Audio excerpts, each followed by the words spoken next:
ప్రేక్షకులకు నమస్కారం అండి. ఇప్పుడు మనం డయాబెటీస్ గురించి మాట్లాడుకుందాం. షుగర్ వ్యాధి ఇది అందరూ చెప్పుకోవడం ఏంటంటే ఆంధ్రలో షుగర్ ఎక్కువ అని. ఇప్పుడు తెలంగాణ ఆంధ్ర ఇడిపోయినాయి అనుకోండి, హైదరాబాద్ని షుగర్ క్యాపిటల్ అని కూడా అంటున్నారు కొంతమంది. చాలా ఎక్కువగా ఉంది. ఈ కరోనా వచ్చి వెళ్ళిన తర్వాత ఇంకా పెరిగిందండి. ఈ షుగర్ వ్యాధి కూడా మనకి ఏ వ్యాధి అయినా సరే ఆహారం అనేది ఇంపార్టెంట్ అండి. లైఫ్ స్టైల్ అనేది ఇంపార్టెంట్. మనిషి యొక్క ప్రవర్తన మీద కూడా ఆహారం అనేది ప్రభావం చూపిస్తుంది అన్నమాట.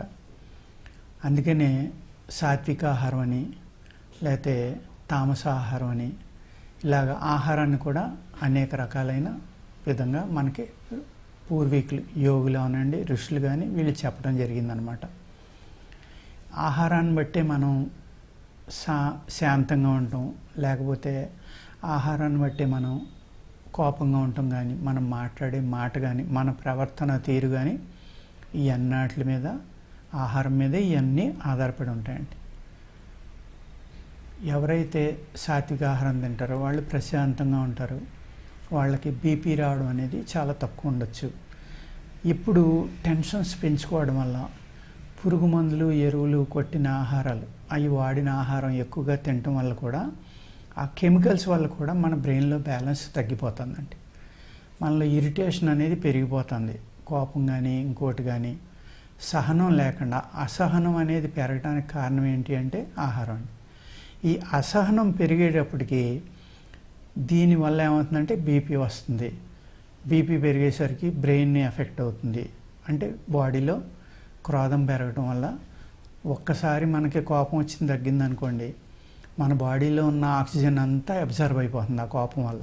ఇమీడియట్గా మన బ్లడ్ కానీ మన సెల్స్ కానీ మన బ్రెయిన్ కానీ ఆక్సిజన్ని వెంటనే వాడేస్తాయి ఫుల్గా కోపం వచ్చినప్పుడు. దానివల్ల కొన్ని లక్షల క్యాలరీస్ లేకపోతే లక్షల ఈ సెల్స్ చనిపోతాయని చాలామంది చెప్తారు. అది ఎగ్జాక్ట్గా నాకు తెలియదండి, కానీ చాలా నష్టం అంటూ జరుగుతుంది. ఆ కోపం రావడం వల్ల ఒకటి లేదు, మనం తినే ఆహారంలో లివర్ మీద ఎక్కువ ఎఫెక్ట్ చూపించే ఆహారం తినటం వల్ల, అంటే మీరు లిక్కర్ తాగేవాళ్ళు కానీ లేకపోతే అతిగా కారం తినటం, బాగా వేడిగా ఉన్న వస్తువులు తినటం, లేకపోతే స్వీట్స్ విపరీతంగా తినటం, బాగా వేడిగా ఉన్న ఆహారం చెప్పాను కదండి అది, లేకపోతే ఈ జర్దా పాన్లని, లేకపోతే మన ఈ గుట్కాలు అంటారు కదా అటువంటివి తినటం. ఇటువంటివి తినటం వల్ల ఏమవుతుందంటే ఫస్ట్ లివర్ ఎఫెక్ట్ అవుతుందండి. లివర్ ఎఫెక్ట్ అయినప్పుడు అంటే ఏం చేస్తుందంటే లివర్ తను చేసి పని పూర్తిగా చేయలేదు కాబట్టి ఏ అయితే కల్మషం టాక్సిన్స్ ఉంటాయో అవి పూర్తిగా వాడిపోయే స్థితి నుంచి లివర్ ఇబ్బంది పడుతుంది. అప్పుడు ఏం చేస్తుందంటే లివర్ పక్కనే ప్యాంక్రియాస్ ఉంటుంది కాబట్టి ఈ ఏదైతే టాక్సిన్స్ ఉన్నాయో ఇవన్నీ కూడా మన యొక్క ఇతర అవయవాల్లోకి వెళ్తాయండి. వెళ్ళడం వల్ల ఏమవుతుందంటే ఈ ప్యాంక్రియాస్ అనేది ఎఫెక్ట్ అవ్వడం మొదలు పెడుతుంది. అది గట్టిపడిపోతుంది. అప్పుడు ఏమవుతుందంటే మన శరీరానికి కావాల్సిన ఇన్సులిన్ రిలీజ్ చేయడంలో కానీ ఈ షుగర్ను కంట్రోల్ చేయడంలో ముఖ్య పాత్ర ప్యాంక్రియాస్, కానీ లివర్ కూడా చాలా ఎక్కువ పాత్ర ఉంటుందండి అక్కడ. అందుకేంటంటే మనం షుగర్ మందు వాడాలి అనుకున్నప్పుడు లివర్ని ముందర బాగు చేసుకుని అప్పుడు డయాబెటీస్ మందు కనుక మనం వాడుకుంటే తప్పనిసరిగా డయాబెటీస్ కంట్రోల్ అవ్వడానికి చాలా అవకాశం ఉందన్నమాట. వ్యాయామం అనేది డయాబెటీస్ ఉన్న వాళ్ళకి చాలా ఇంపార్టెంట్ అండి. అదేవిధంగా కార్బోహైడ్రేట్స్ ఎక్కువ ఉన్న ఆహార పదార్థం అంటే తెల్ల బియ్యం, తెల్లగా ఉండాలి బియ్యం. ఆ తెలిపే కాకుండా ఇప్పుడు సిల్క్ రైస్ అని పాలిష్ ఇంకా మెరిసిపోయేలా పెడుతున్నారు.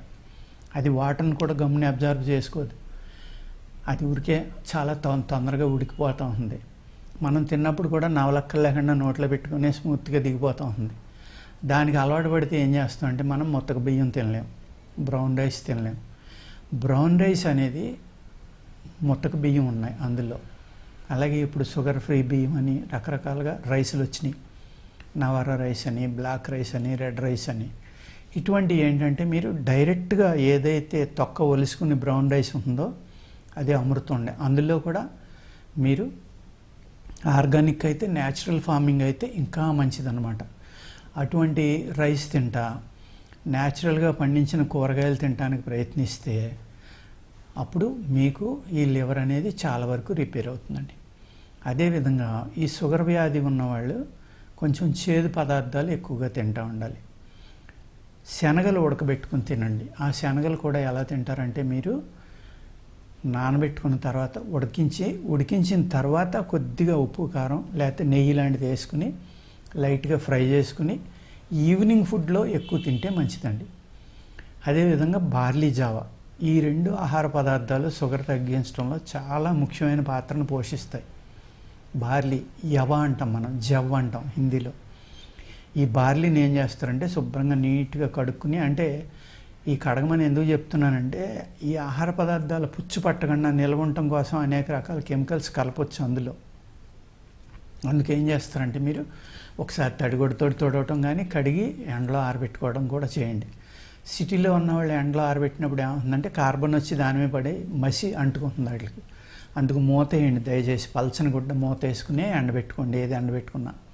అప్పుడు ఈ పొల్యూషన్ అనేది దాని మీద పడదన్నమాట. ఆ విధంగా ఆరబెట్టుకుని మీరు లైట్గా ఫ్రై చేసుకుని బార్లీ కూడా పిండి కొట్టుకుని ఆ జావ లాంటివి తాగడం, ముక్క చెక్క కొట్టుకుని ఉప్మా లాంటివి తినటం, లేకపోతే దోశ పిండిలో కలుపుకోవడం, ఇలాంటివి చేశారనుకోండి చాలా స్లోగా అరుగుతుంది అన్నమాట బార్లీ అనేది. అందుచేత ఏంటంటే మీకు ఎక్కువగా ఆహారం తినాలనిపించడం, ఆకలి ఎక్కువైపోవడం, షుగర్ ఎక్కువ ఉన్న వాళ్ళకి ఆకలి పెరుగుతుందండి, ఎక్కువ తింటారు కొంతమంది, అందరూ కాదు. అటువంటి వాళ్ళకి శనగలు తినటం వల్ల ఏమవుతుందంటే మంచి ప్రోటీన్ శనగలు అనేది బాడీకి వేడిని కూడా ఇచ్చి ఈ వేడి వల్ల ఏమవుతుందంటే మళ్ళీ లివర్ బాగవుతుందండి. ఈ 2 రకాలు తీసుకోవడం వల్ల ఏమవుతుందంటే బార్లీ తాగటం వల్ల, మీరు బార్లీ తినటం వల్ల, జావ తాగటం కానీ బార్లీ డికాక్షన్ తాగటం కానీ లేకపోతే ఉప్మా తినటం, వీటి వల్ల బార్లీ చలవ చేస్తుంది. అప్పుడు ఏమవుతుందంటే మూత్రావయవాలన్నీ బాగుండి యూరిన్ కూడా సాఫీగా అవుతుంది మీకు. అవడం వల్ల బాడీలో ఉన్న టాక్సిన్స్ కూడా కొంత శుద్ధి అవుతాయండి. అదేవిధంగా ఈ 2 కూడా బాగా బలాన్ని ఇస్తాయి. శనగలు అంత బలం ఇవ్వకపోయినా బార్లీ కూడా బలాన్ని ఇస్తుంది. డయాబెటీస్ వల్ల అంటే రేపొద్దున మీకు ఫ్రోజన్ షోల్డర్స్ రావచ్చు, మజిల్ పెయిన్స్ రావచ్చు, మజిల్స్ వీక్ అవుతాయి, అనేక రకాలైన ప్రమాదాలు ఈ డయాబెటీస్ వల్ల అవుతాయి. కాబట్టి మీరు ఒక చిన్న చిట్కాలు ఒకటి చెప్తాను. ఎర్లీ మార్నింగ్ చాలామంది నైట్ పడుకునేటప్పుడు 1 or 2 స్పూన్స్ మెంతులు నానబెట్టుకుని ఉదయం లేచి ఆ మెంతులు నవిలి ఆ నీళ్ళు తాగుతూ ఉంటారు. నవలొద్దు దయచేసి. మీరు డైరెక్ట్గా కలుపుకొని తాగేశారనుకోండి, మెంతులు అలాగే మింగేశారనుకోండి, అవి స్లోగా అవి మీ బాడీలో కలిసి డైజెస్ట్ అయ్యి మీకు ఆహారంగా కూడా ఉపయోగపడతాయి. మెంతులు చాలా చలవ చేస్తాయండి. వాతం ఎక్కువ ఉన్నవాళ్ళు కానీ ఎవరైతే వాత శరీరాలు ఉన్నారో వాళ్ళు డోసు తగ్గించుకుని జాగ్రత్తగా తీసుకోండి.